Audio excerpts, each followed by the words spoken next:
Welcome to Juice's Arthropods presents Unearthed, our live podcast that interviews invertebrate influencers, bug breeders, and humble hobbyists to uncover the best answers to the questions they never been asked. I'm Hot Doug, and tonight our special guest is Kristen from Isoflora with their incredible menagerie of isopods and other arthropods goods. And now, let me introduce the host of Unearthed, Juice himself. Welcome, Juice.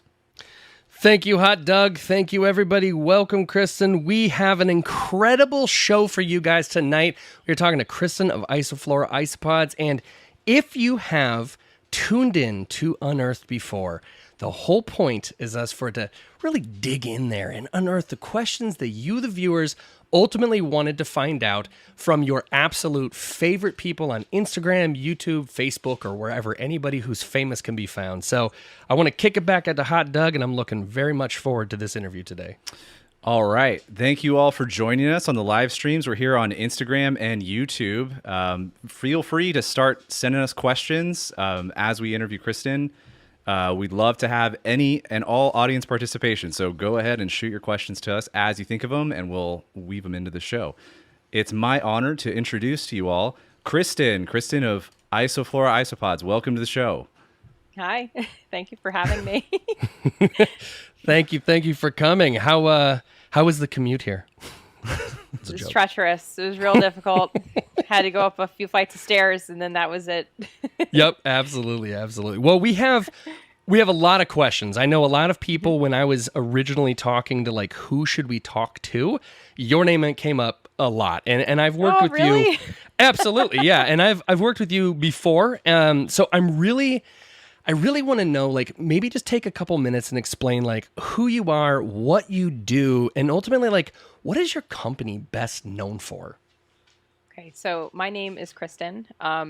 There's a confusion on my last name because some people have seen Waslowski, some people have seen Grammatis. I got married a couple years ago, and a lot of our stuff still says Waslowski on it. So I'm Kristen Grammatis. And I have been running Isoflora for about, I want to say almost, it's going to be 5 years come April this year.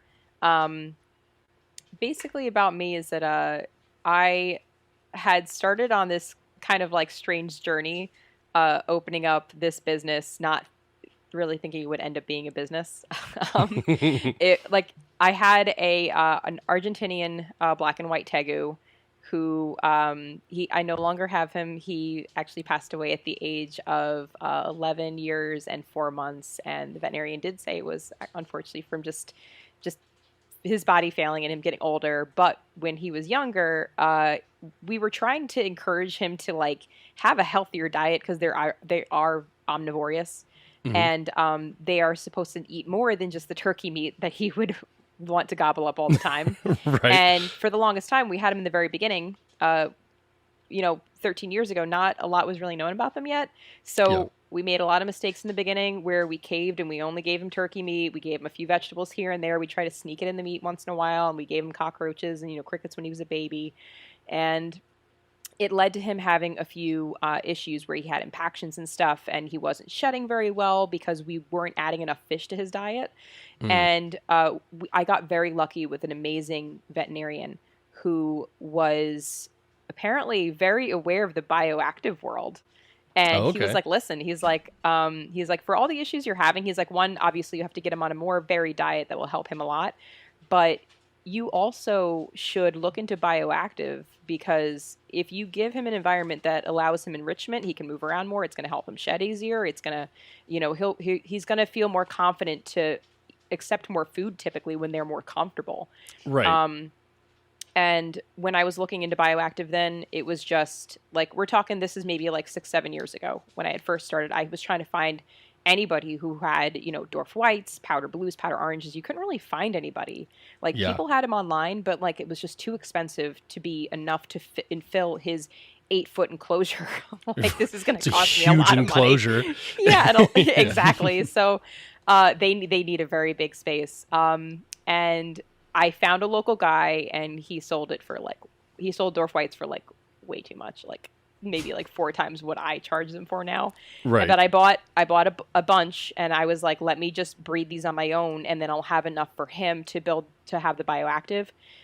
And then as I had all of these isopods, just the basic species for him, and then for a couple of other smaller like lizards, like geckos and stuff, it became apparent that still it was not a common thing to see them at pet stores or even exotic pet stores, isopods or springtails or anything. Yeah. And I'm very lucky in the fact that one of my really good friends is the owner of a pretty big pet store here in New Jersey. It's called New Jersey Exotic Pets.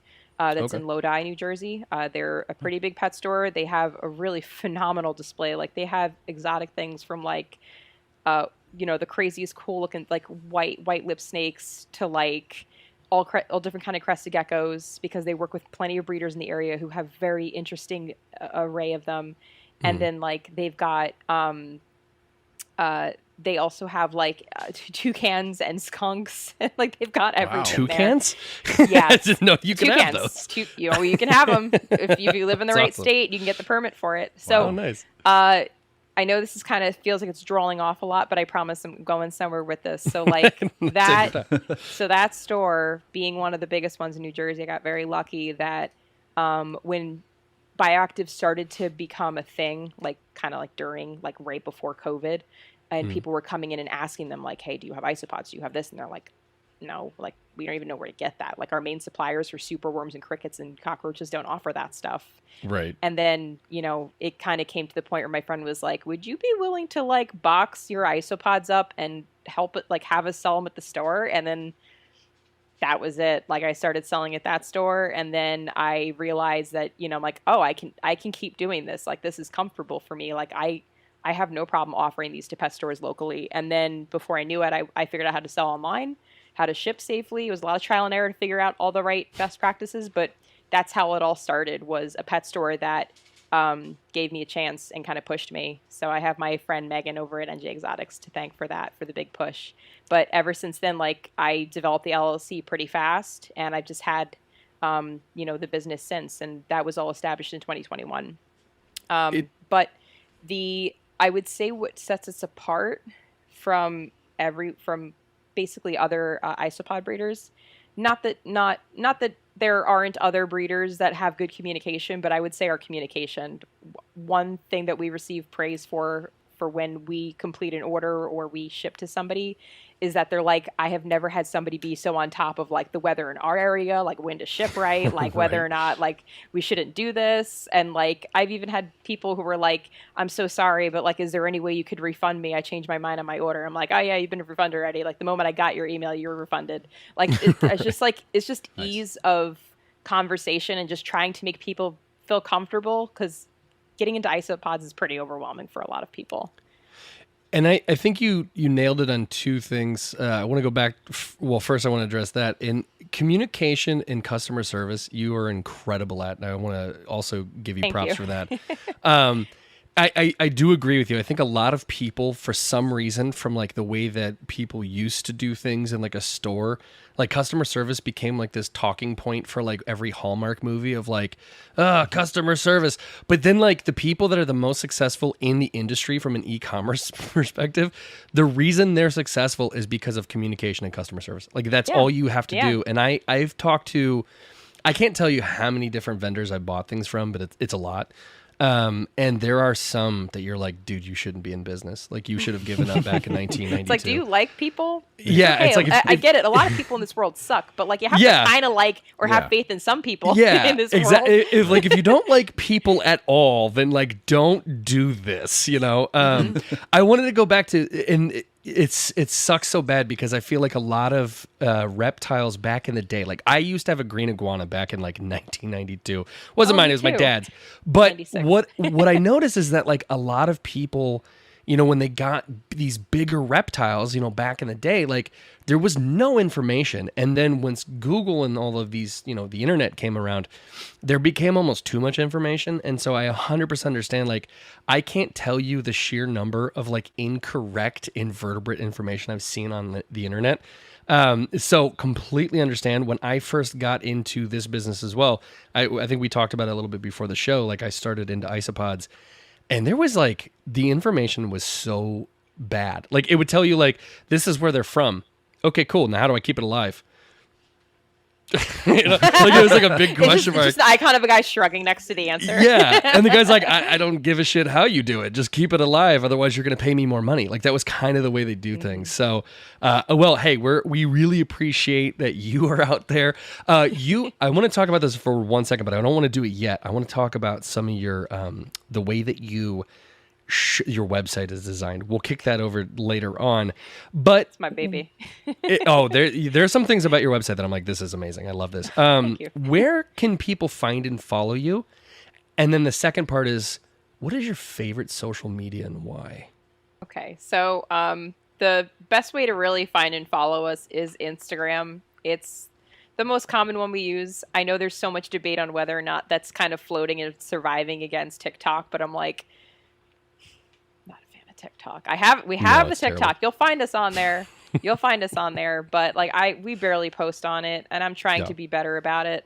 But Instagram is 100% how you can find us at Isoflora Isopods. We're on Facebook as well, but I will be completely honest with you. I'm never on Facebook.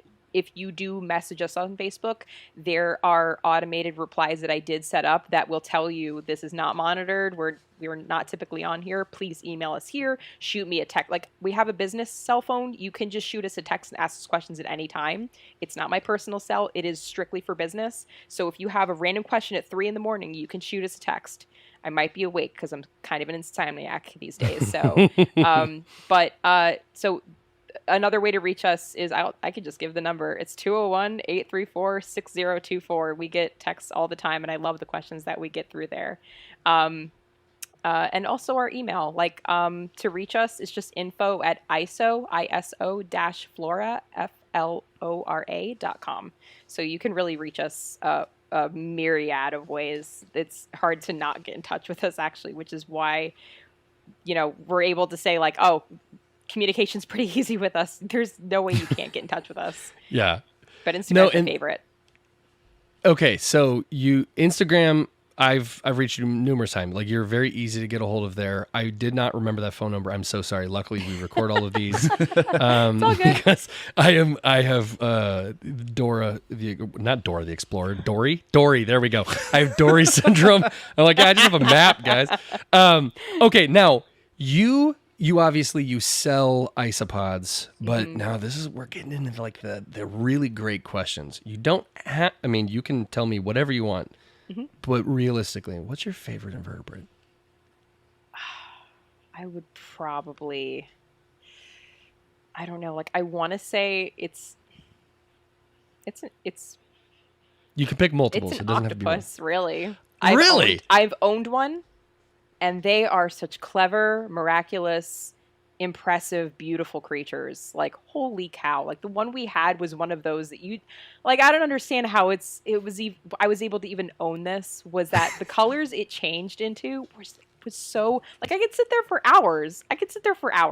And just stare at him live. And I'd be like, I love him so much. But yeah. They get into anything. They're so smart. Like you have to set up their enclosure to make sure that they cannot squeeze into literally anything. You just can't have any opening anywhere. Whoa. That's so wild. What kind of species was your octopus? My husband was the one who was like, "Oh, we should get it. It's really cool." I'm gonna try and see if I can. I got to see them up close. Maybe twice. When I moved to California, like obviously there's none in Ohio where I'm from. Not a big seller there. But I got to go California Academy of Sciences there. They have the giant whatever Pacific octopus or whatever. Oh, right. And I did not realize how freaking big some of these things get. And they're so dope all the time. Sorry, go ahead.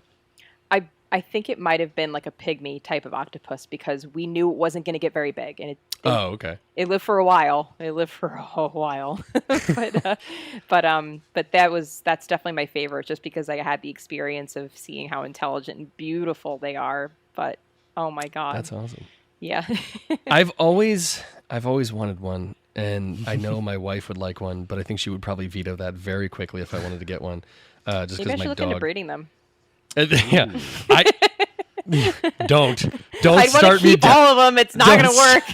Yeah, I was gonna say, don't start me down this path. Like, you're too smart. I gave you a human name already. Yeah, I can't. They're so intelligent. I would screw that up immediately. Okay, so an octopus, love that. All right, now this is always a hard one for people. It's actually harder for me because everything I want to own is dangerous. But if you could just magically, like magic wand, something's tamed, and it's a pet now, and it'll completely listen to you. It'll be your best friend. Anything ever. It could be anything. It could be anything, and doesn't matter. It could be a massive size. I don't care. Regardless of size, nature, demeanor, it's now your best friend pet. What are you magically taming? Jaguar. Oh, wow. Shit. Oh, 100%. I've been so impressed by like jaguars since I was in kindergarten. And like they're just such magical, dangerous, beautiful creatures. And if you could control one, yeah, you get rid of all the risk of why you shouldn't get one. Like I just got rid of the problem. So that is a very reasonable pet. I mean, well, it's an unreasonable pet, but like it's such a reasonable response. I just realized in this moment, I don't know a single damn thing about jaguars. Like, as you said that, I was like, nope, have no information on them in this. look up like a black jaguar, but it still has like the patterning underneath. So it has like, the iridescence and certain shine of light. Yeah. It's like looking at a rainbow boa, but it's fur. So it like has this cascading, really cool rainbow effect to it. But it looks black in the shadows. That's why they hide and they can pounce and kill pretty easily. Do they all have that? Like, or am I just... There's certain breeds depending on where they live for types of camouflage. Okay, because that was my question. Is I'm like, I know that like like the internet has kind of made people obnoxious. Where like if you say something about like a polar bear's white, they're like, well, they're actually black with clear hair, and you're like, no shit, dude. Everybody has heard that fact. If you shaved it. Yeah, exactly. I was like, yeah, but like when I'm looking at it, it's white. Bear? It's horrifying. It's so cool, but so scary. It's so scary. There was, what was it? It was like the one that was like a grizzly bear or something that had like some issue. It was so scary. Them and raccoons are like the scariest looking creatures when they have no hair. Wet koala. Oh, yeah. Horrifying. Take a few eucalyptus away for just 5 minutes and just put it in the rain. Wet koalas are so scary. And then you hear them and you're like, I would have died in wherever they're from. Well, Australia, I'm assuming. Okay. I don't know why I didn't suddenly know where koalas are from. It's like the most known. It's like the most known fact about koalas, and I lost that information. Super inclusive. They could be anywhere. Yeah, that's exactly what it was. I'm like, they could just be anywhere. Like, nope, they're in one place. They're in Milwaukee, Yes, those koalas in South Dakota. Okay. What is a question? Oh, wait, hold on. I skipped where I'm at. What is a little known fact about you? Oh boy. Made it awkward. You have to talk about yourself now. It's on I know. you. That's awful. I have... I don't really know. Like, I mean, you can kind of guess from my Astro headset. I love video games. I'm a very big RPG gamer. Nice. Love it. Which kind? Get lost. So I used to really like turn-based, but then I think even when Final Fantasy started to kind of delve into like different types of like battle systems, I started to appreciate those more. And they're also more addicting too, because you can kind of like build all your different armor and stuff. So I get addicted to those pretty much. Yeah. Did you play the Final Fantasy remake? Yeah, I did. Yeah, I like it. I haven't finished it. I've been trying to take my time because my friend like beat it really fast, and I'm like, I can't do that. I'm like, I want to make this last, and like I haven't even finished it yet. It's been out for years, and it comes out the 29th, the second round, and I'm glad that you're in the. I just started picking up it again, like maybe last week, because I want to beat like everything in the game again, because the 29th, the second round. So everything I heard was like, yeah, they threw this thing out there to see if people would pay money for it. And then they went nuts on the second one. And I'm like, I cannot wait to play that. I don't have time to play games anymore, but something like a Final Fantasy VII remake, I will play that. I will just quit my job and play it. I used to take off of work for games. Like when God of War, the first the PS4 one came out, I took off of work 3 days and I beat it in 3 days. Nice. I want you to know that my wife can hear all of this and she would love to talk about God of War, because that is like her jam. She's such a God of War fanatic. Yeah. She loves that game, and she's the only person I think I know that's actually beat the Ragnarok one too, like multiple times I think this point. Okay. You talked about how you got like into invertebrates. And so like before you had your Tegu, were you like a bug nerd, or were you just kind of like you knew they existed and they kind of were around? I wasn't like, if somebody were to ask me like, do you like really like bugs? I would be like, no, I'm not. I don't really care too much for them, but I think that they're really cool looking. But I'd be lying if I wasn't like going to look for them in my backyard as a kid. Like I was a very outdoors kid. Like aside from playing GameCube constantly as a child and PS1 and stuff, I was majority of the time, especially when the weather is nice, like you're out in the backyard. I'm lifting rocks. We had a pond in the backyard my dad made, and like it was just the perfect environment for all the rocks around it to have some moisture underneath. So I would flip them all the time. I would drive my dad nuts because he was just trying to create a nice border, and I was like, oh, good opportunities for roly polies and different little centipedes and stuff. So I would try and put them all back, just try and like not show him that I was still messing with them. So I wouldn't keep them. I would just love staring at them outside. I just thought they were so cool. Actually, I took in a lot of snakes when I was a kid. So shouldn't have been doing that, but I did a lot of that. So you were more of like a reptile person that kind of got into invertebrates? Okay. Yeah, I grew up with chameleons and iguanas and anoles and everything. Gotcha. Yeah, I was known as the lizard girl in school. It's funny because I know they're like almost gateway drugs. You either go like I was a bug nerd that then had reptiles, and then it's like other people are like reptile nerds that become bug people. Yes. Like they're like you know that meme where like it's like the Arnold and Carl Weathers, there we go.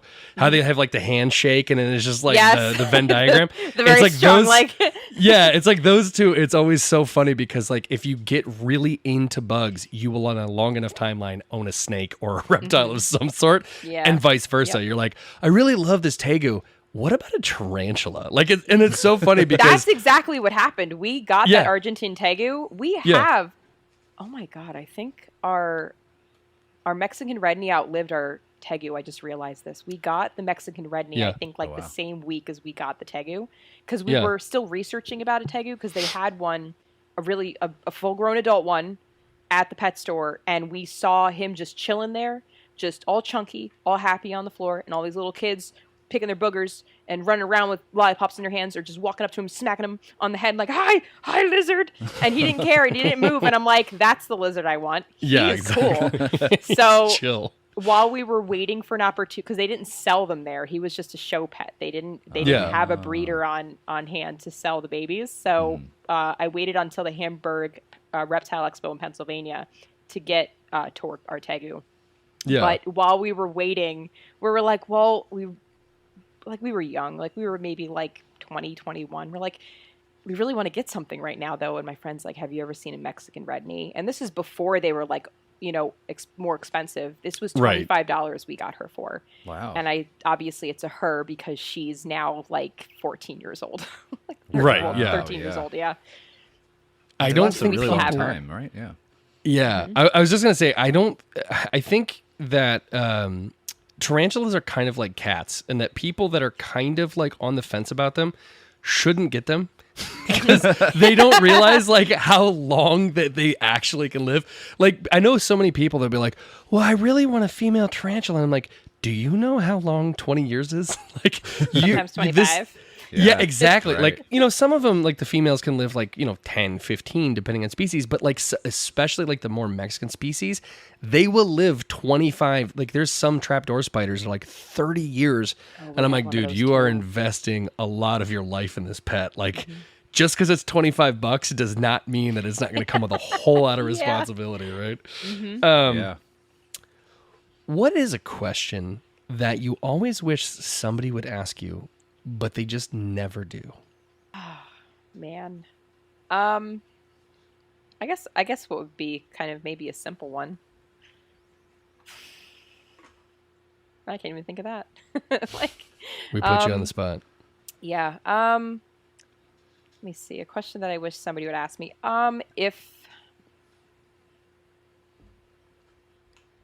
Honestly, I don't know. I feel like I get so many questions asked to me all the time. I don't think I ever thought of like, oh, why won't somebody ask me this already?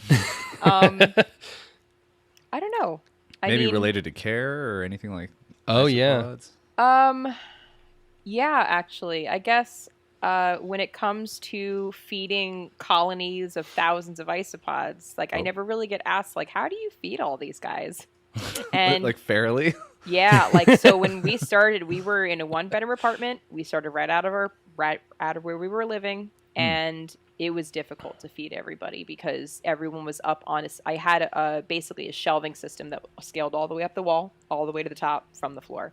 And we had bins, and if anything, a lot of my lives, a lot of people can actually see that right behind me. So some people who might be in here might be familiar with what I'm talking about, that we don't have that same setup anymore because we did move. We relocated to a much bigger location and have a facility of where all of them are being held now. But when we were feeding them then, it was so tedious because you were taking 2 to 3 bins at a time off, opening the culture, giving them what they needed, spraying them down, sifting around what you needed, topping off with extra substrate for what they ate, and then, putting them back. And it would take 3 hours on average to do all those bins.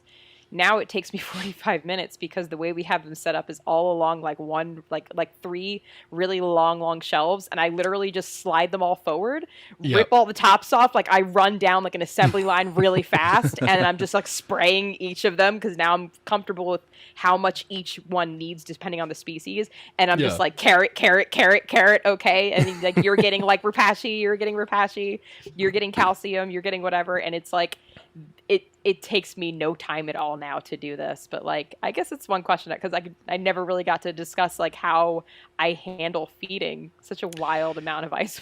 It's funny you mention that. Yeah, because nobody ever understands the suffering that the person they buy this stuff goes through. Tedious. Like, there's so much time. I mean, like, this one rack behind me doesn't look like much, but if you realize that each one of these, there's probably 12 behind it, that can take, for just like 2 shelves, it can take like 3-4 hours. You know what I mean? Just between everything.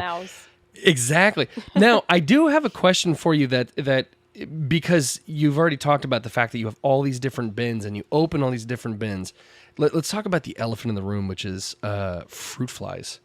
Oh, yeah. Fungus gnats, yeah. And fungus gnats. What is your... Because now I have tried rove beetles for fungus gnats, and that worked pretty well. What is your tips and tricks for the people that are viewing, listening, whatever, on these 2 pests? I have a myriad of different precautions that I take. And it is and they all seem to either capture or repel, and it seems really good. One big one that a lot of people are familiar with is Akachi. There's other versions out there. There's other companies that make them, but it's a fan that basically has like a UV light that's purple or blue. Some of them change colors depending on speed setting, so you can see like visually what speed setting it's at. But the fan it's basically a computer fan that's at the top of this thing, sucks it down, goes into a sticky pad, and you would change it out however often you need, and that thing pulls in a lot. That's obviously something that's going to be a solution for when you already have them.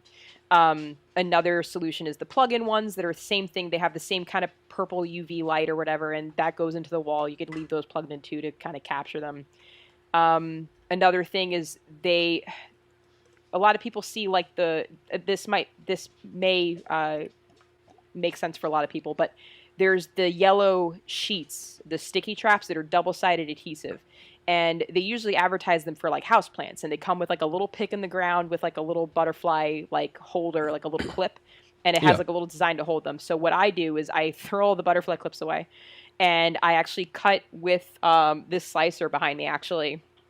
down to size for each container, and I have that adhesive on the top of the lid in every single isopod bin. So that is also actively collecting them. The cool thing about those adhesive things is you don't need to rip them out and throw them away when they're too full. You can just take them out, put soap and hot water on them. It cleans off all the dead bodies, and it just dries to be adhesive again. So it's amazing. It's reusable. So you do that too. There are a lot of, there's two more things I'm going to mention. There's vents that are out there that people are adding to their enclosures where they're trying to make the perforations small enough that fungus gnats can't get in, they can't leave and whatever. I found the cheat is that it doesn't look pretty, not really that pretty. And this is what I use in all my enclosures, cross stitch fabric. It is too small for them to come through, and it is fully breathable. Like, you can take cross-stitch fabric and put it to your face and breathe through it. It's the same way as what is fully breathable for being able to get cross breeze across the enclosure. And then the last one, which is, now those are all kind of like preventatives and being able to keep them from moving, those last two I mentioned. And the first two I mentioned were to handle them when you already have a lot that are flying around the air.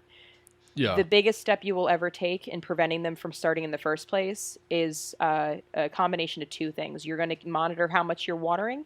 You need to make sure you're not watering that much. If you overwater, you are just creating that bog of water and that home for them. It's like mosquitoes. Like when you have, it's the same thing because they have the same life cycle, or like a larvae cycle.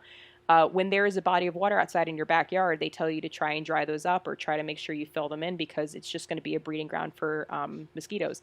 Look at it the same way as when you wet down your enclosures for isopods. Like, make sure there's no areas that water is just bogged and just thick in the substrate, because they're just breeding in that. They're enjoying that.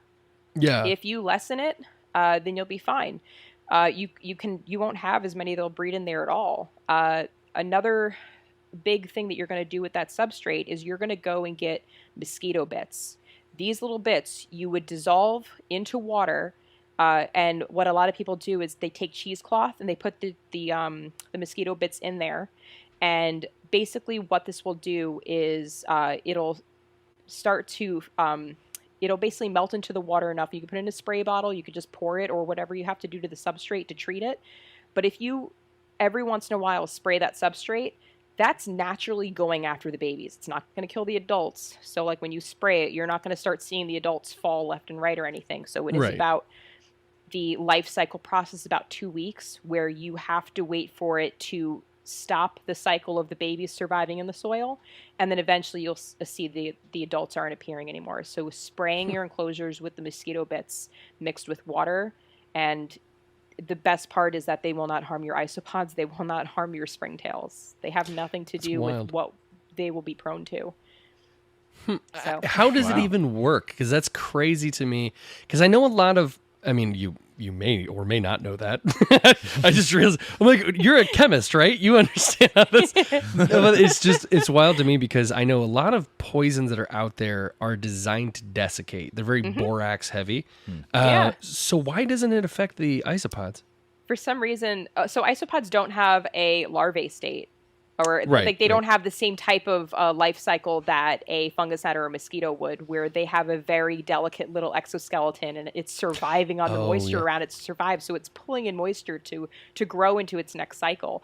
For an isopod, like, it's very delicate stages. It's spent inside the mother's, in her belly here and on her underside. So by the time they're born, they have enough of an exoskeleton, even though they look like that they're white and super delicate.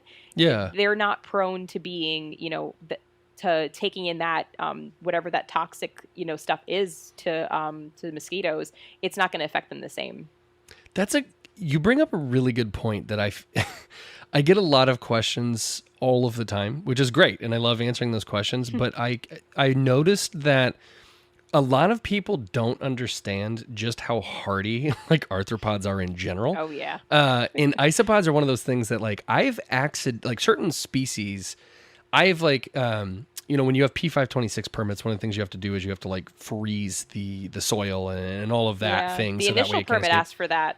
They still do now, but it's very different. I don't know if you saw how to apply for it now, but they changed everything.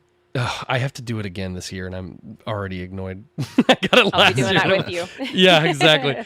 And one of the things I always thought, I had actually had a bin that, to me, this was before I got my permits.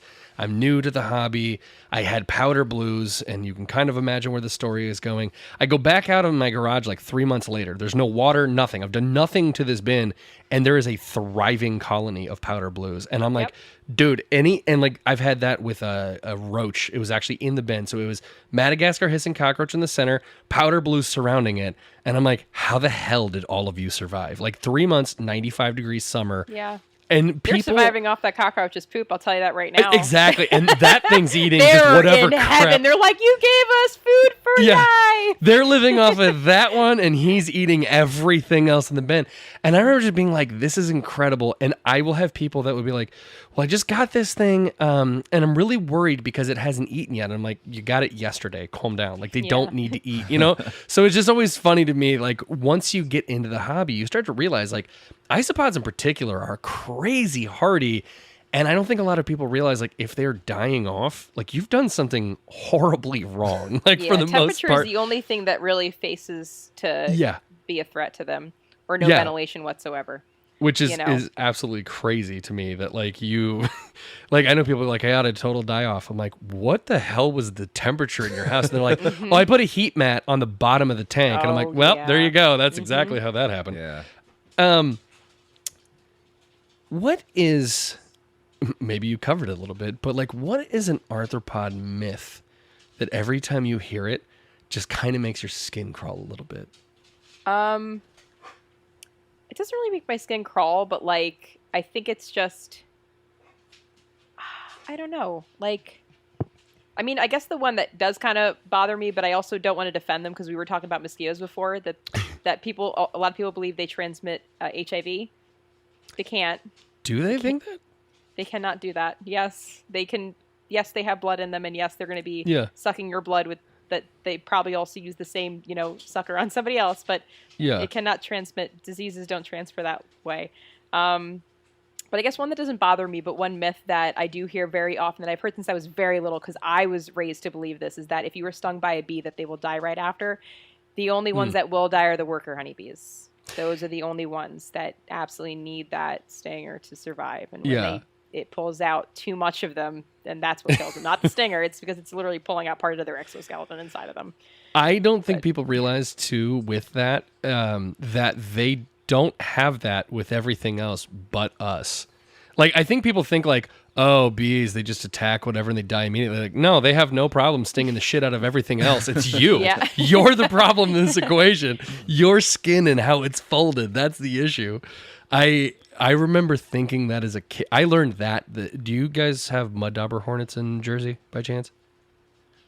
Okay, I'm going to know what they are now. Based on your face. They are this beautiful rainbow color. They're like a black Oh, I've seen them before. Wasp, hornet. But bluish iridescent. Yeah, they're real iridescent. And I always thought like they were so flutter. pretty, but they're not they're around here so now. pretty. They might be. I haven't seen it. Yeah, they're all around a lot of like freshwater lakes and rivers. I remember getting the absolute shit stung out of me by one of these things because I thought it stung me one time, I'm good. And then it stung me like 12 more times. And I'm like, oh no, like this thing can keep just stabbing me.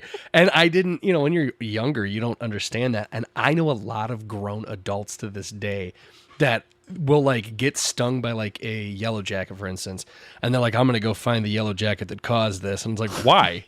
And they're like, well, because it's going to be dead. And I'm like, no, they have a straight non-barbed stinger. They're just going to hit you 100 times. Yeah. They don't care. Mm-hmm. It's not somewhere falling on the ground going like, I wasted my ammo.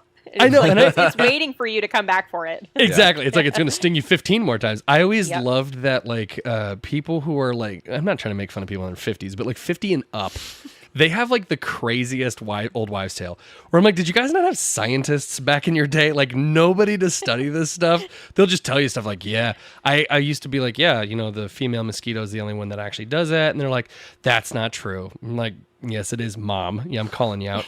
I'm like, yeah, it is true. Like, well, you know what I mean? Like they just don't understand bugs. Like there was no information for them on this stuff. Where now we have more information than we could ever ask for at the end of the day. And then all it takes is one really poorly researched news station to say something, and then everyone believes it's true about everything that kind of looks like it.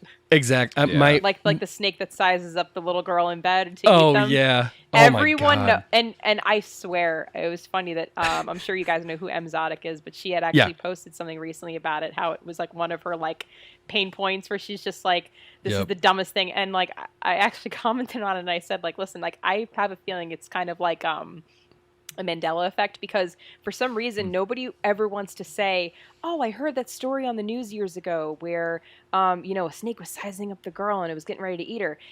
It's always my cousin Barbara is like, she got sized up and she was going to get eaten by the snake. It's like, why do you suddenly think that you knew the person? Like, everyone believes they knew a person that had this happen. Like, did you have a Burmese python? Did your cousin have something bigger than a ball python that you think was 8 feet or 16 feet? Yeah. That's such a weird thing that it's such a constant effect. It's that one. Like, I know the person that happened to. Exactly. Like, I was just about to say, happen. Everybody does that, and then to make that, so it's that one there. That one, I've heard that size up crap like 1,000 times in my life. I'm like, first off, your shoulders are. That's actually an annoying thing for me. If there was an annoying question, not about invertebrate, it's about that. 100%. No, that one irritates the shit out of me because I'm like, dude, do you know how wide your shoulders are, first off? I try so hard not to roll it was at a baby shower that this lady had said this to me, and I tried so hard not to roll my eyes because she was, I was like, oh, I'm about to be so mean right now. Yeah, every person that has ever talked to me that is outside of the hobby that has been like, what does your business do? And I'm like, oh, I breed arthropods. And then they're like, well, what is an arthropod? Because that's the first question I get every time. Yeah, or and then I explain to them. Too. Yeah. And so I remember when I tell them the first thing out of their mouth, like I'll be like, oh, spiders. And they'll stop me mid-sentence and be like, my cousin was bit by a brown recluse. And I'm like, the fuck they were. I'm like, dude, there's like 8 states. You so much money that it was not true. I'm like, I promise you, unless they're in like the 5 to 9 states in the southeast of the country, they didn't. I promise you that. Yeah. And they'll be like, no, I know someone in Southern California. I'm like, you're full of shit. Like, they did not get bit in. Well, it's not even like a place that's like close by. Like, I could see if you were like, oh, you know what? It was in like, it was in Kentucky. I'd be like, okay, fine. It's always like Maine. Like, no, you didn't. Yeah. You've never been bitten by a brown recluse in Maine. I promise you. Was it a scallop? Yeah, it's like, that's a lobster, bro. I don't know how to tell you this. You're completely wrong. That's like, also people will like stop you and be like, is the daddy longlegs the most poisonous spider? Okay, so that question, don't get me started, hot dog. I knew that would do it. I hate that question. Exactly. I hate that question for 3 reasons in California. One, they always say poisonous. They never say venomous, which is like, just don't fucking eat it. Venomous sounds so much cooler too. It does. So much, like when you talk badly about, or you try to describe somebody's like really poor way of talking, or like the venom in their voice. Like that sounds like, if you say the poison, like I think that venom sounds so much cooler. Like why does that stick with you as more of the threat? I don't know. People say venom. Like when I look up, so you do bite reports. Like, hey, I want to see like how bad is this bite from this spider that I've just bought, right? Which of course I might point out, I always look at like after the fact. Like it's already in my house. I probably should have looked at it first. Trapdoor spider. Yeah, exactly. You never like look this up first. And with the Goody. Oh man, I love Gooties so much, have and one. They're freaking incredible. And, I handled it too. Well, that's nuts. And yeah, I was just trying to move him to his new enclosure. I'm sure it was probably not by your choice too.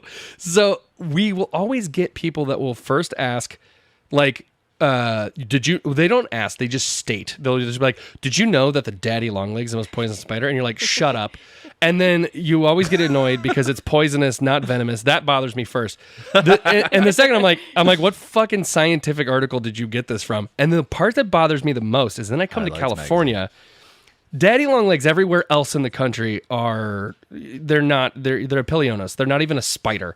Then I come to California. And it's a goddamn spider, they call this, because they call all kinds of shit weird. They call like, what do you call them? Potato bugs, isopods in Jersey? No, or roly-polies. But you've heard Yeah, potato bugs, right? sow bugs. I've heard plenty of different names. Not in California. Pill bug. If you ask them what a potato bug is, it's a Jerusalem cricket. It's a gigantic cricket. They like fuck that up. Then they call. They are crazy. I love them. Which you can find them just digging in the ground, which nobody alluded to when I was here, and just digging in the ground. And then something bites almost in my glove, and I'm like, what the hell is that? And then they're huge. They're like this big.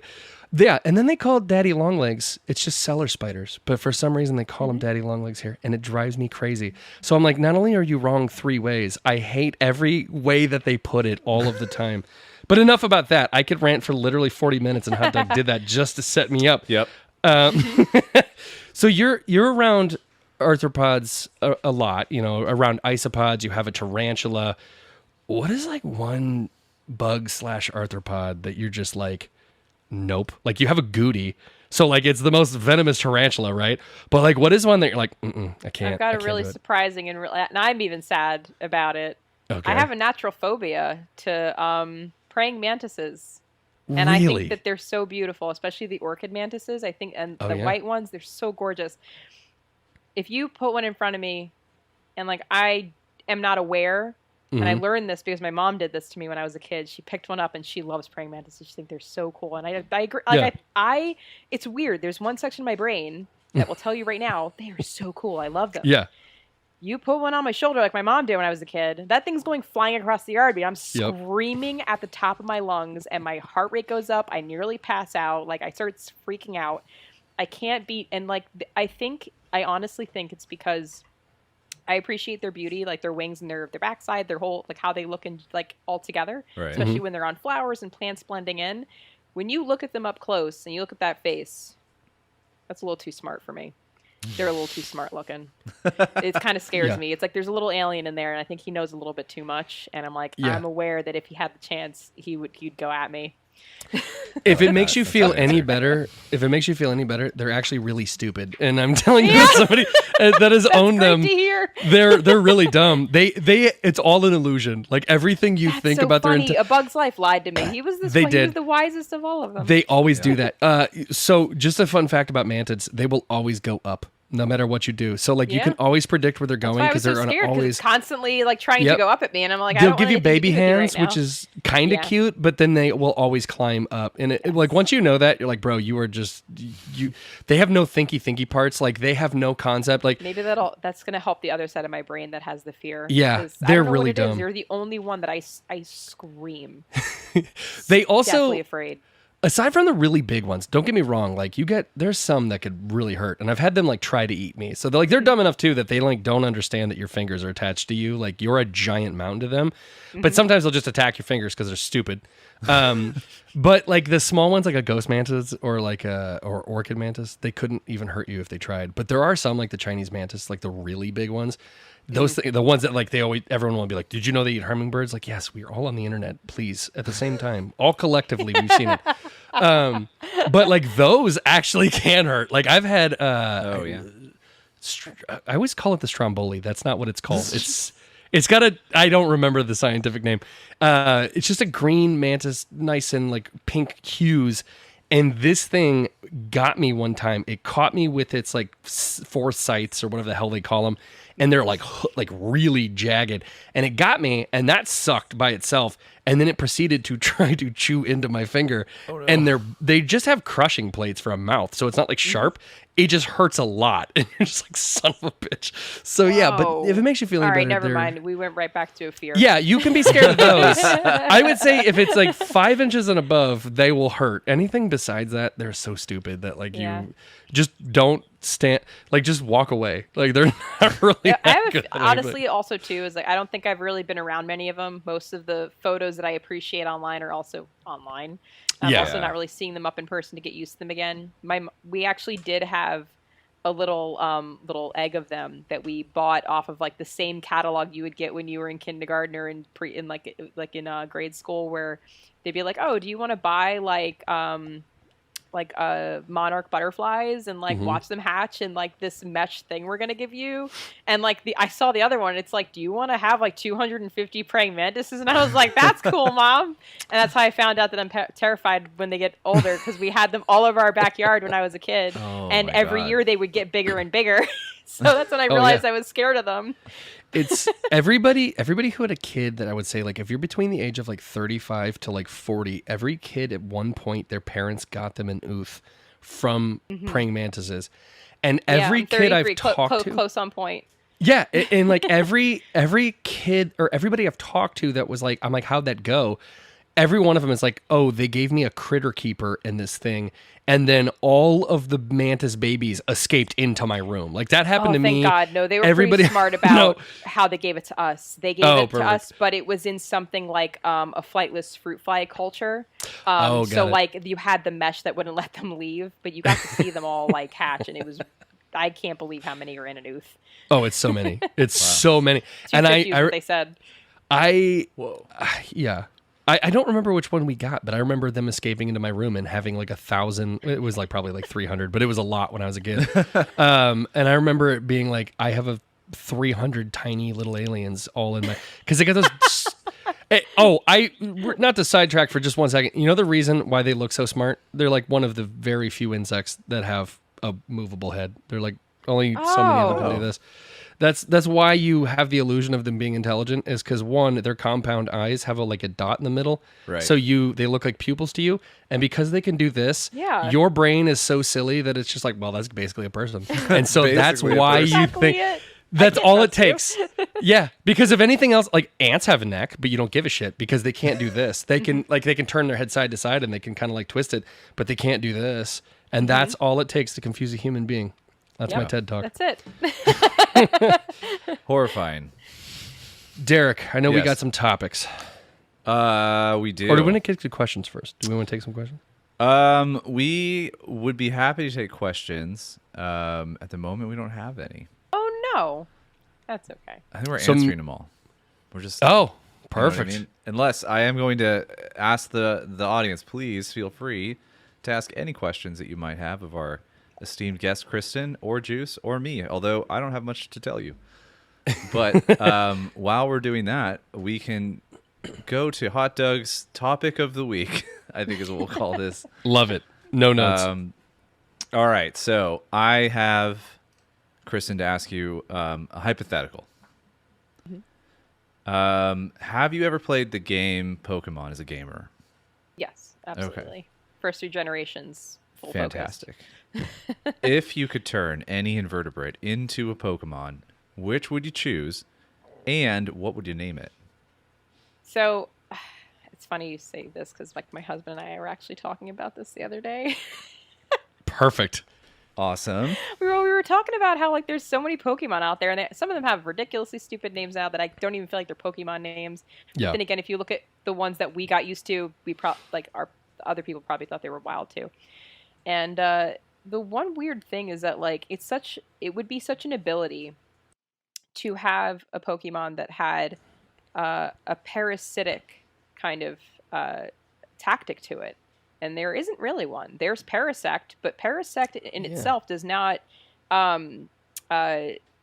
he's not a parasite to others. Every time he evolves, he becomes taken over. Like he plays the host of a parasite, where you notice that his eyes go from like happy and full and aware to just white when he's the evolved form. I forget the name now of Parasect's evolved form. Oh no, I never noticed this, and that's terrifying. So we were saying if there could be a Pokemon that could have a power, actually, would be if, and this is where it gets kind of tricky, because you would think of something, the one thing that would have that ability the best would be a horsehair worm. And a horsehair worm just looks like spaghetti, like forbidden spaghetti, if you look it up online. And if you were to, I was like, well, you could kind of take that and like form it into something like a Tangela, but it would be white with maybe like red spots all over it and stuff. And its power would be to just once it touches anything, that it could have like a translucent shell over its body, and it could kind of just seep out and take over its enemy and just control whatever it's doing, almost like an Alakazam kind of thing. So instead of it being like, it could end up being a bug slash psychic Pokemon. For the control part. So once it touches it, it can release something like a horsehair worm into the other Pokemon and can control it from any distance that it's already at once it's infected it. And if I could name it, I'd probably name it something close to like, I guess like the technical term for like horsehair worm is like neotomorphal, I believe, or something like that. And it technically like a nematode. So I guess like Psytoad.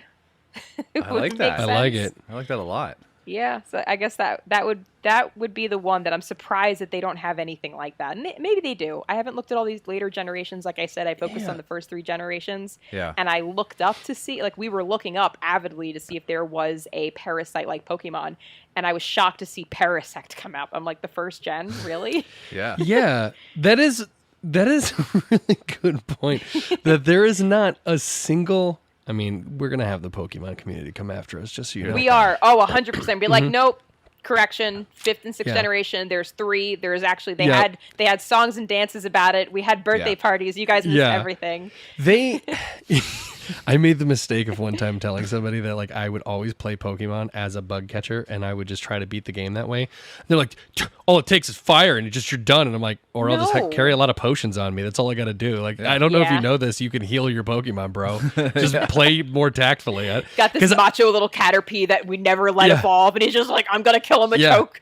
It was so broken in the first couple of games. I would just play a Butterfree. Like my Butterfree was the most broken Pokemon in the game because it's like level 10 it evolves, it gets Psybeam at like level 16, and then nothing fucks with it for the rest of the game but birds.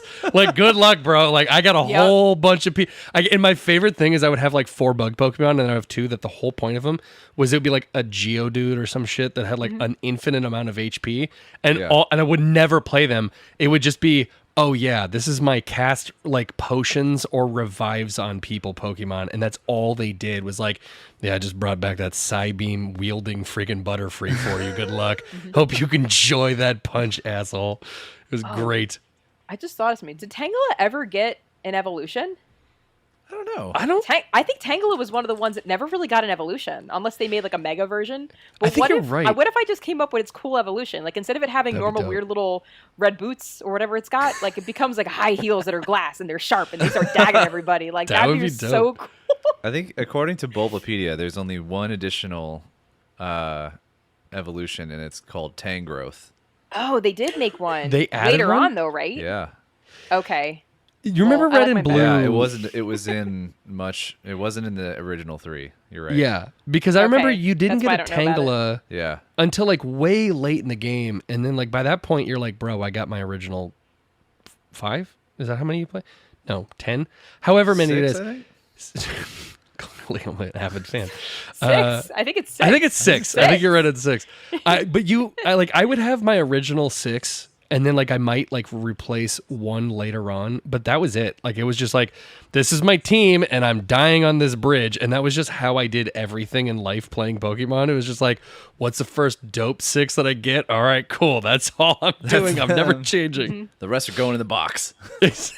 Box 1 through 6. That's all you're The box getting. that was never checked on. The amount of duplicates in there is unfortunate. Yeah.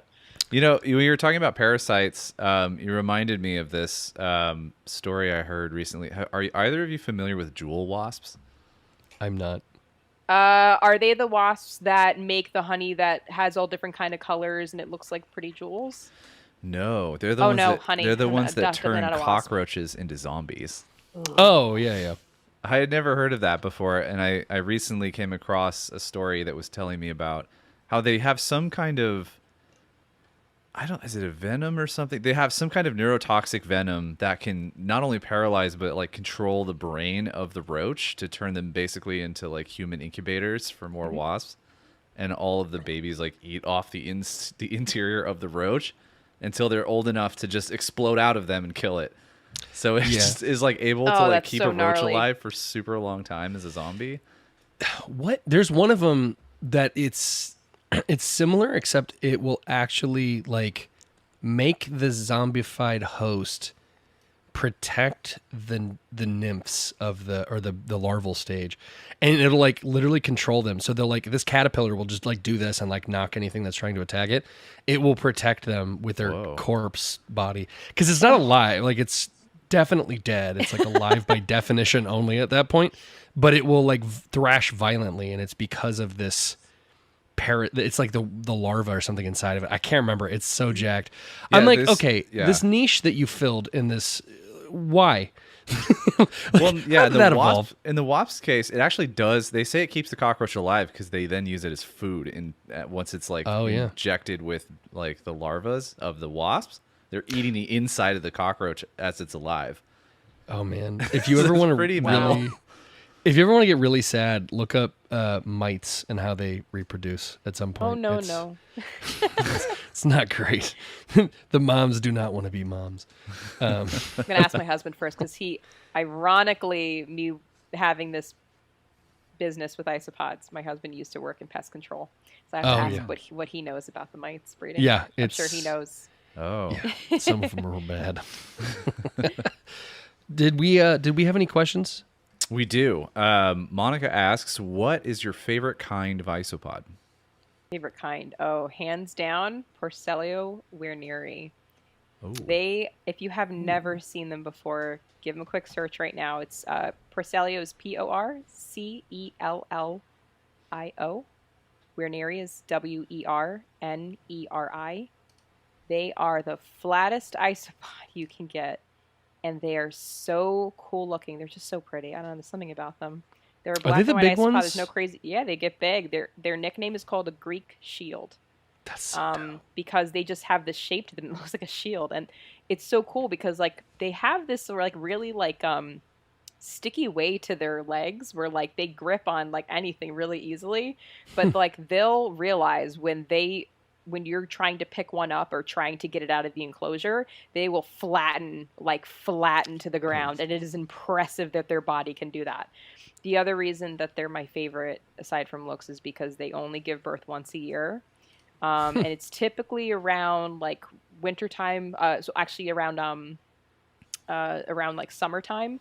And we actually just put them back up on the website as available right now because all the babies are big enough to go off to new homes. But it's just so fascinating to see all of the moms at one time around the same week have their little babies, and you watch this colony like of tiny little babies grow at the same time. And they're not like all my other isopods where like they just have broods year round. It's like you have some really tiny ones, and you could see all different sizes in the culture at all times. This is like you have the adults, they're chilling all year, and then all of a sudden all the females are gravid. And then they all give birth around the same time, and it's the coolest thing. They're wild to me. They are the most fascinating ones that we have. They're really pretty too? And I like sometimes it's 1 to 2 times a year, but so far I've noticed mine just do 1 time a year. What is it like for instance, if it's summertime our time, is it because it's wintertime where they're from? And like, does it change where they're from, or just? I don't know. I can't imagine that they would even know, because that's true. Yeah, how would they know? An internal clock in their body, you know, because like you're still in the dark. You're in a kind of a facility where you're on shelving, true. Like you're amongst other, like you're not seeing daylight outside. You're seeing like fluorescent lights when the lights go on in that room. You have no idea what time of year it is. The temperature's not dropping or changing any different. It might get warmer in the summer. Maybe that's the indication. But like realistically, I could always put the AC on and like keep it at the same 70, you know, whatever I need to. Right. You know? Yeah. That's interesting you say that, because I know that's like a lot of I am not a reptile expert. I know a lot of people, like their reptiles will go their brumation, but it's just like, how the fuck does it know? It's like the middle of my tegu never brumated, but I know a lot of people whose tegus like clockwork would brumate. Yeah, and my tegu never did. But then again, I also never set up his enclosure to be that way. I didn't give him, you know, less time with the light on. I didn't cool down the temperatures. It was constant. So it's just interesting to me that like life will find a way no matter what. It's like, dude, you could be from like Madagascar, and once you're in my box in New Jersey, you'll still do the same. You know what I mean? Like you'll just be the same. Yep. What other questions do we have?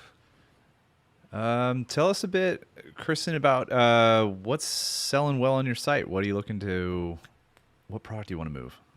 So what's actually selling well that I'm proud of that kind of took off just from a few months ago is actually a starter kit that we put together. And it's a pretty it's a starter kit that doesn't really leave you guessing what you need because we measured out everything perfect. So like you literally would open the baggie of substrate in the kit and you just dump it into there and it's the perfect height for like where it should be in there. I actually have it in front of me that I brought for this interview. I have this label on the front of it.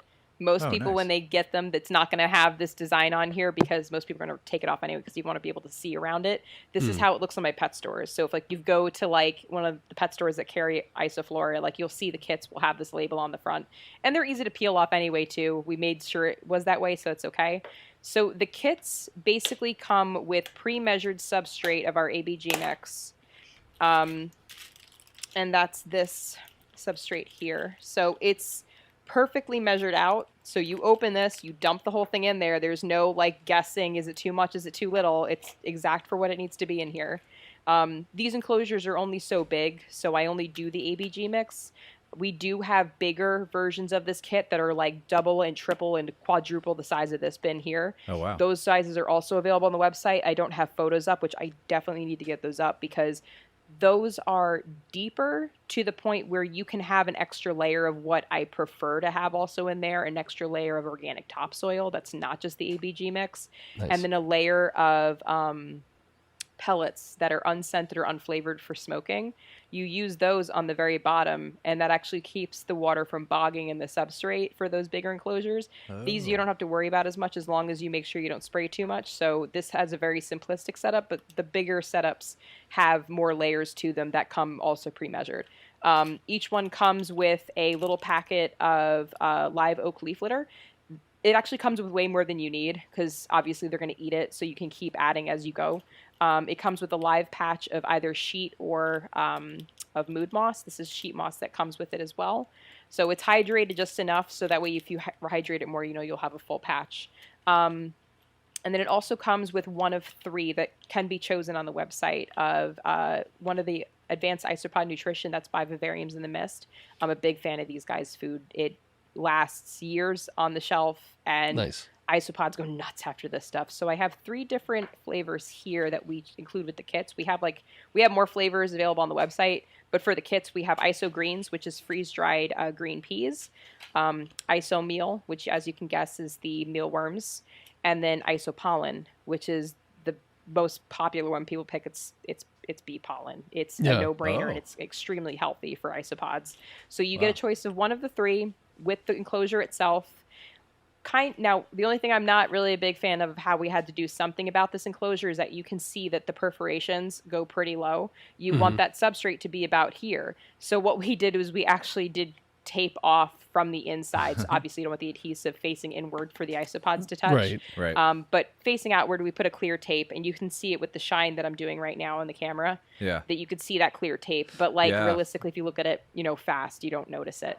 Yeah. But that will keep the isopods, especially the babies, from crawling out, and the top holes are open. There's perforations and holes at the top of the lid too. And this is neat because even after you close it, you can still open up just a section of it if you needed to. And the other side, same thing here. Open up the other side as well and leave that closed. So you can do like a dry side and these are stackable side too. That's awesome. I like that. Yep. So you right now you have those are selling well. You just said you have Porcellio Warneri. Is there anything, are we allowed to know any like secrets or anything like that?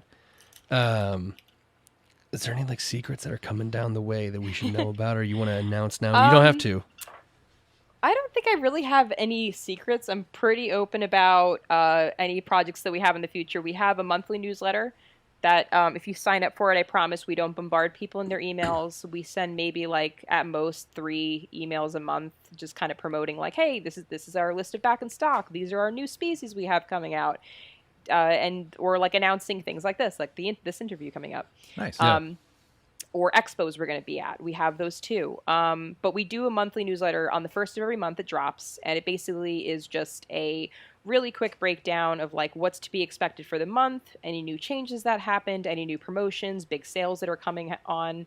And that's the best way to kind of keep track, because right now there isn't really anything that I haven't announced to anyone who follows Isoflora on Instagram or in our newsletter. But on the first of every month, if you want to sign up, if you go to iso-flora.com, on our website, like you can actually, there is a button right at the top that goes for sign up for our newsletter. Just sign up for it and you can be aware of everything that's going on. We do have a few new cool projects and expos coming up, and we'll be announcing more on the 1st. So that's definitely going to be a way to find out anything new that's going to be coming out, because we'll make sure to get people to know really fast. Awesome. Perfect. And I know that we're short on time here. So what I want to do is, do you mind giving those dates for the expos that you had said about? Because I want to obviously get those out. Initially, we had 2 expos planned out, and unfortunately, as what some people on the East Coast who attend the big expos in New York and New Jersey, or really New York is where most of them are held, there was supposed to be an expo on, I believe it was March 16th. Let me see, just make sure it see where it lands on a Sunday or not. It was March 17th, I believe. No, March 10th it was. There was supposed to be an expo at a community college on Long Island. Actually would have been really cool, because I actually went to that college when I was doing community college after high school. And for some reason, something had happened where they lost the venue. And it was a really awesome venue to have for reptile expos. And it was a great community. It was really the only big expo that's on Long Island. So that having just been lost, they're still trying to plan a way to have future expos and whatnot, but right now we kind of lost that one. So that was one we were going to do, but won't be happening until they can figure out how to get either another venue or get that one back again. And then there's one that we're going to do in White Plains, which is one of my favorite venues to do, and that's going to be April 21st. And that's going to be, I believe, tickets at the door like 10 to 12, I think it's like $12 at the door. Little kids get in free. There's tons of food at the place. There's a lot to do there, especially it's going to be nicer out as well. And there's a lot to do around the area as well, before and after the expo. But that expo goes from 9 a.m. to 4 p.m. And it's a wide array of people who attend that expo. It is insane. Yeah. It is in Westchester, New York. So it's like close enough to the city and, not too far of a drive from anywhere else, from New Jersey or, Connecticut or Massachusetts. People drive from all over to go to that expo. That's awesome. So it's like the California has like Pomona. So it's like that version of Pomona essentially, but on the New York side. Yeah. And they try to hold them in White Plains like once every couple months, if not every month. So they happen often as well, but we'll be there on the 21st in April. Awesome. So it looks like, so maybe what we'll do is, Hot Dog, if we want to leave it to some questions, after questions, we can wrap up just because time purposes here. But to recap, definitely check out their website. You want to hit us again with your website? Yeah, it's iso-flora, FLORA.com. Perfect. Go get those Porcellio werneris, because those they're things, gonna go very fast. They're gonna go. I'm telling you, you're gonna look. If you're new into the hobby, or you've got some isopods, and you look at them, and you're like, well, these aren't powder blue costs. They're not, but you just heard why. So go get them because someone is going to buy them. They're actually not that expensive. That's the best part. They're not as expensive as a rubber ducky or anything. They just happen to be some of my favorites. Oh. They're not? They just look so cool. No, they're not at all. Then you have priced them aggressively, and I appreciate that. So go buy them now, because if they're not as expensive as a rubber ducky, then you need to get these isopods. They They're last so maybe dope. at most a month by us. No kidding. Yeah. Really so go pick them up now. Yeah. You guys, you got to hear about this right now. So if you're watching this, just go pick them they up. just went up like 3 days ago, so yeah. Oh, yeah. Oh, yeah. They're gone tomorrow, just so you guys know. So buy them now while you can. Definitely love the starter kits. That's awesome. Like, I saw those a while ago. I was super excited to see that you had those. Those are perfect. And also, ABG mix. They got some moss. They got all kinds of stuff. Go check out their website. Their website and artwork is amazing. Like, it's super user friendly. While we wait, I want to take just 2 minutes to talk. While we're waiting for questions from the audience, you have the coolest when you look at an isopod, you have symbols that remind me of Avatar: The Last Airbender, and it shows you like this is a good arid species. This is a good whatever. You want to take just 2 minutes to discuss this because I think that's the coolest thing ever. I'm hoping Apple doesn't come after me. Those are Apple emojis that I thought were just very perfect enough to be descriptive. Yeah. So I actually have them right behind me. So they are awesome because at a glance, I'm long-winded, guys, so I can talk to you about care for days, but Kristen has found a way to simplify things exponentially through basically basic emojis, which I think is incredible. All right. So if you can see these, see if we can hold them up to the camera. Is basically... Hang on, so let me find the camera here. There you go. So you've got Cubaris marina, mermaid pearl. See if it can try to not focus on my face and get this instead. There we go.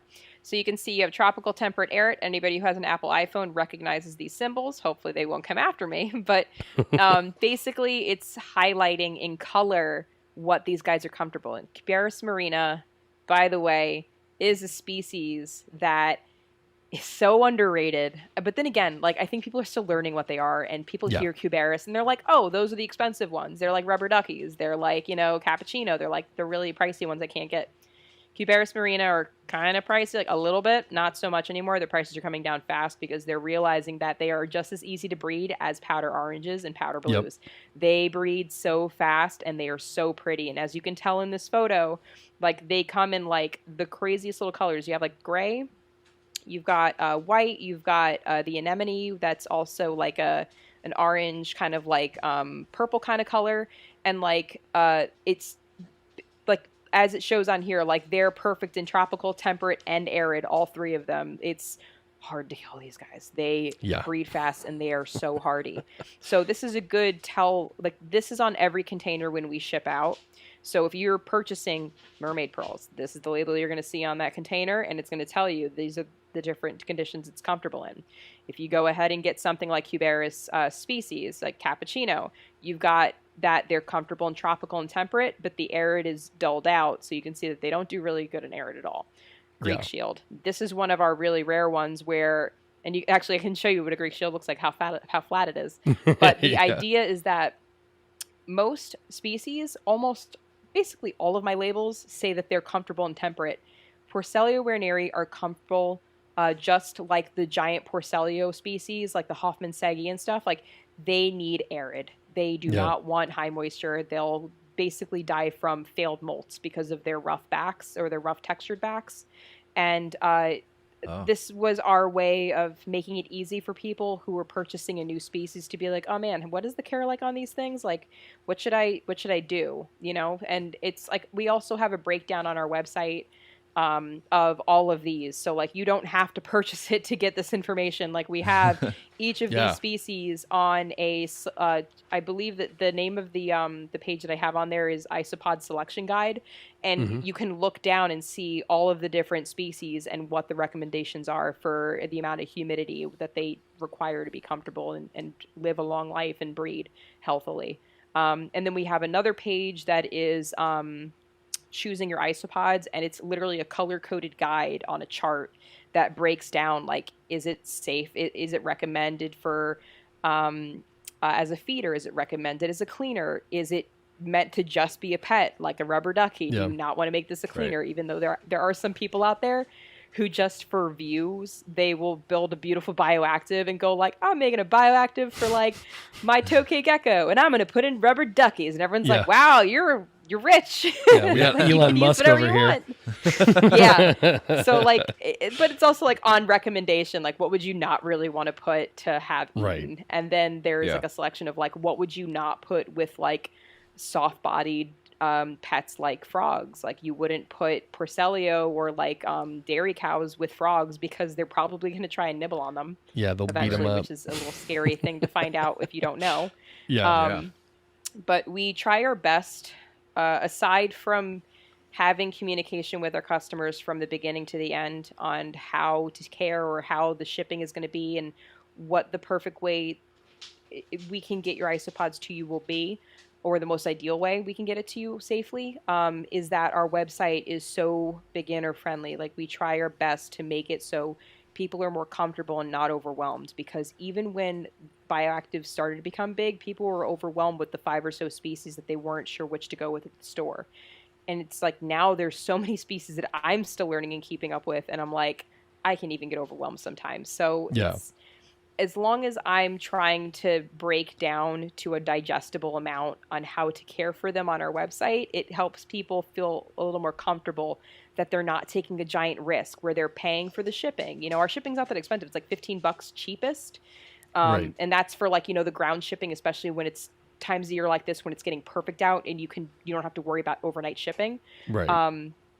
But you can take advantage of all of that and not feel like you're like, I just threw down like $50. I'm like, am I going to kill these in 3 days? And I just lost all my money. Yeah. And on top of that too, like, we have a live arrival guarantee policy on the website that highlights, like, during these temperatures, this is what we can guarantee. During these temperatures, this is what we can guarantee. And if you do have a culture or, you know, they all, or something horrible happens where they all arrive dead on arrival, we have a reship and a refund policy. Like, we'll take care of you and make sure we come up with a resolution that's fair. Which is perfect.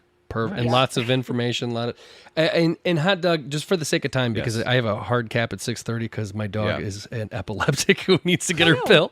That's a different conversation.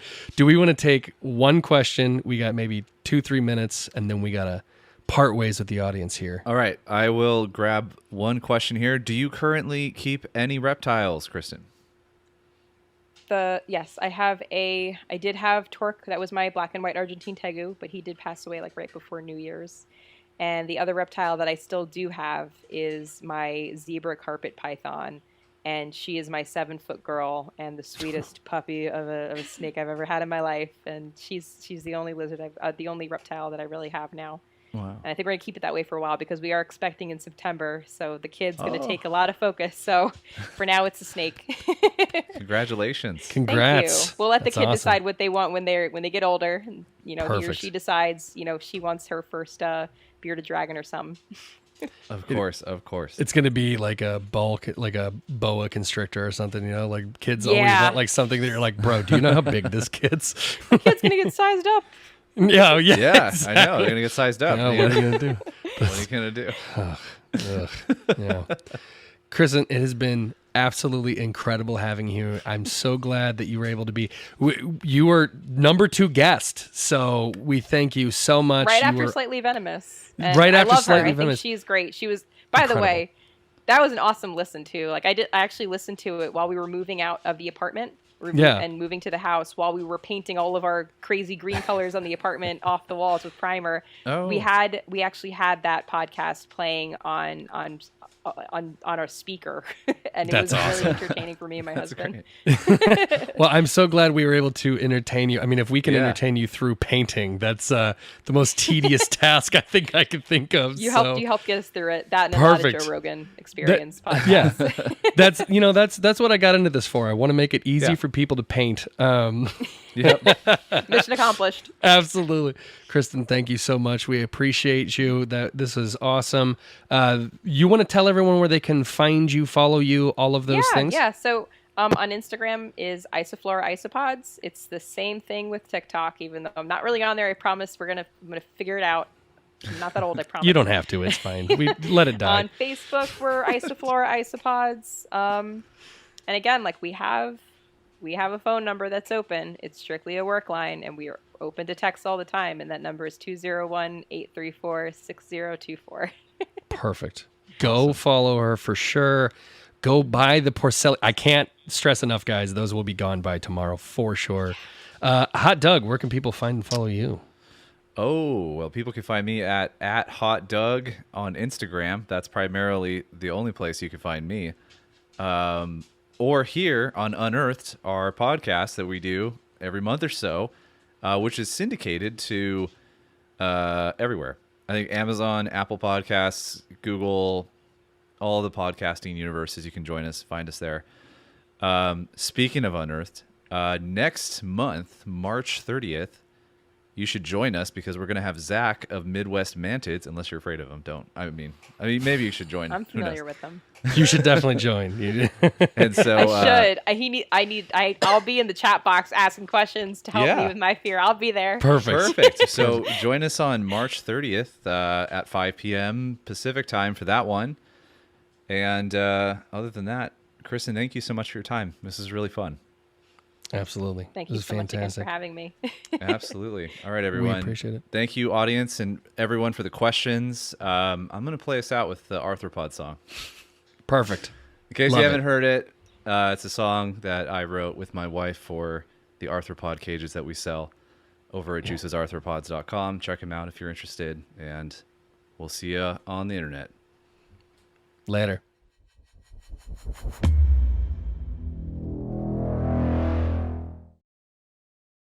Unpacked my cage last night, delight.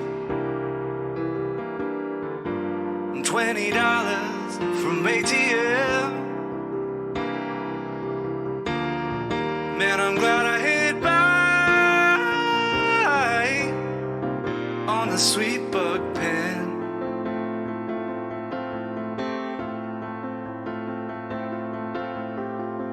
Filled up with dirt and mulch, added a light.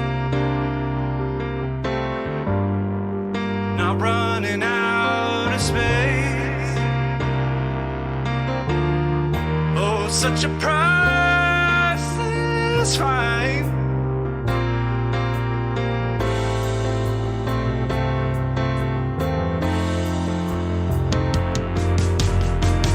And I think it's gonna last a long time. Just can't believe this thing is built so fine. It's not that garbage that you found online. Oh no, no, no. It's an arthropod. Arthropods give my buggy friends a fancy home.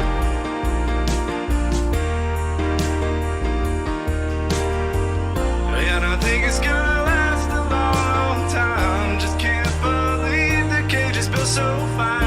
It's not that garbage that you found online. Oh no, no, no. It's an arthropod. Arthropods give my buggy friends a fancy home.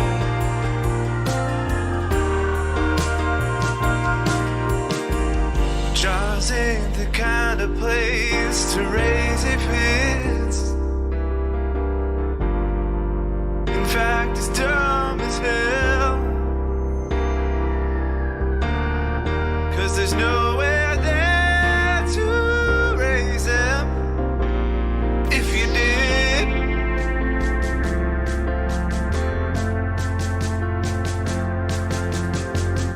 and all about science, I don't understand.